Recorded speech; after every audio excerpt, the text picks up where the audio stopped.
Chapter 26 Godot's Dream. Should I keep going? Asked Sky through the conch shell. Does anyone else want to turn? Is Godot's Dream next? Called Solo. Yes, said Sky. Could I please read it? Asked Solo. Of course, said Sky, handing him the conch shell and the manuscript.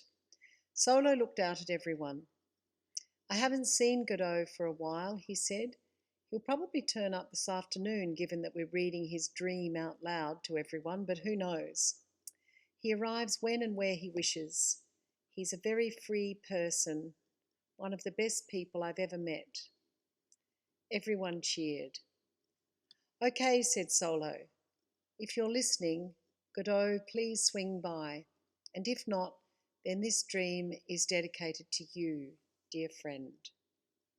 Chapter 26 Godot's Dream. Deep inside the earth, Godot the Labradoodle was feeling a strange sort of sadness. Normally, after escorting someone to the surface tunnels, he felt excited by the journey, terrified that he might mistakenly go too far and not want to go back to the deep, and just a bit sad when he had to leave his new friend. But after Godot said goodbye to Solo Dew, his heart did some really odd somersaults before sinking like a stone to the bottom of a pond. Just after his heart sank, Godot himself sank to the floor of the tunnel and began to cry. He didn't quite know what was happening to him because he'd never cried in all his life, which had been quite long. He was around 5,000 years old. But that day Godot held his head in his paws, and watched his tears grow into a large round pool on the ground. Why am I doing this? He asked himself. Water from my eyes? So strange. Godot dipped his paw into the pool of tears and tasted it with his tongue. The tears were sweet. Godot started to catch his tears and suck them from his fur. They tasted like the most delicious syrup. Unfortunately, though, the taste of his honey-sweet tears started to make him feel happy again. And of course, the happier he became, the less he cried. But when he realised that he wouldn't be able to drink his delicious tears anymore, he tried to keep on crying. But try as he might, he simply couldn't make himself cry again. An enormous smile had landed on his face, and his mouth seemed to be permanently curved into a happy shape. Poor Godot. Well, not really poor Godot, because he was very happy, but he was also sad that he couldn't cry any more, although he wasn't sad enough to cry. Poor happy Godot. While he was sitting on the ground feeling strangely happy, he began to have a memory. Now, having a memory was an unusual thing for Godot. On most days, Godot lived quite happily as if there had never been any other day in his entire life, and as if there might not be any more days either.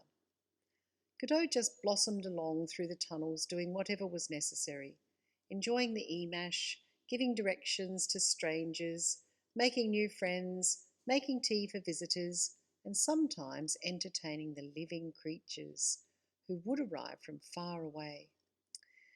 So when Godot started to have a memory, he was a bit disturbed and began to shake his head from side to side in an attempt to remove the memory from his mind before it was fully formed. But this particular memory was quite determined, and before he knew it, Godot actually wanted to have the memory. In fact, he became quite excited about it, because what he was remembering was his first ever birthday party. Godot had been born under the ground near a little place in Israel. He couldn't remember the name of the town, but it later became very famous because an important human boy was born there in exactly the same year as Godot.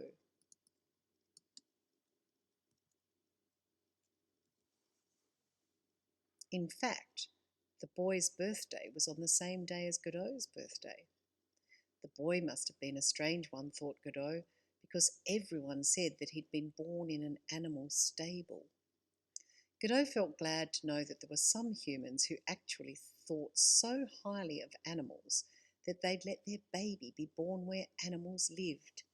He felt it was a great honour to be born on the same day as such a child. Godot's birthday memory was now running like a movie through his mind. There were streamers and confetti, cakes and loud music, sparklers and lots of emash. Godot's first birthday party was attended by all the living creatures. Godot's parents and all their friends, Mr. and Mrs. Platypus, and several human beings, the name of whom Godot was never quite sure. The names of whom Godot was never quite sure.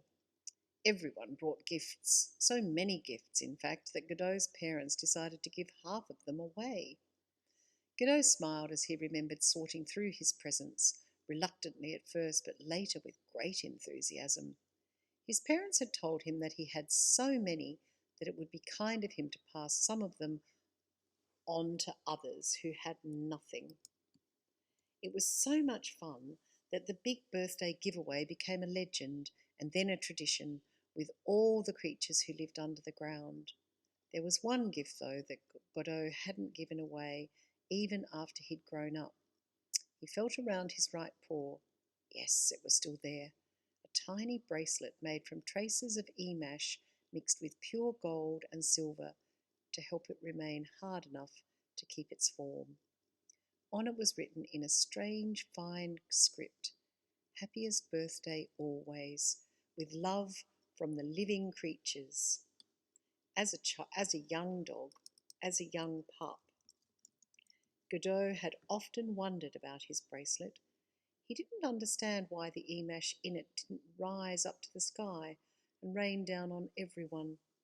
One day his mother explained that there were traces of emash everywhere, inside the hearts of many creatures, in the oceans, high up in the air, in stars, in electricity, even in the bees that pollinate flowers and other plants.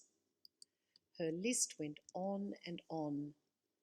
"It's only large quantities of emash that have to be handled by kindness wizards," she said. "In large amounts it's so powerful that anyone else might die from holding it." From then on, Godot had been so very proud of his birth gift. And right at that moment, the strangest thought entered Godot's head. He began to wonder if he ought to give his bracelet to Solo Dew. At first he was horrified to realise that he could ever be parted from his most precious gift. But after quietly sitting for a while and thinking about it, Godot decided that if he ever did run into Solo Dew again, he'd definitely give him his emash birth gift. He felt it was Solo's destiny to own it.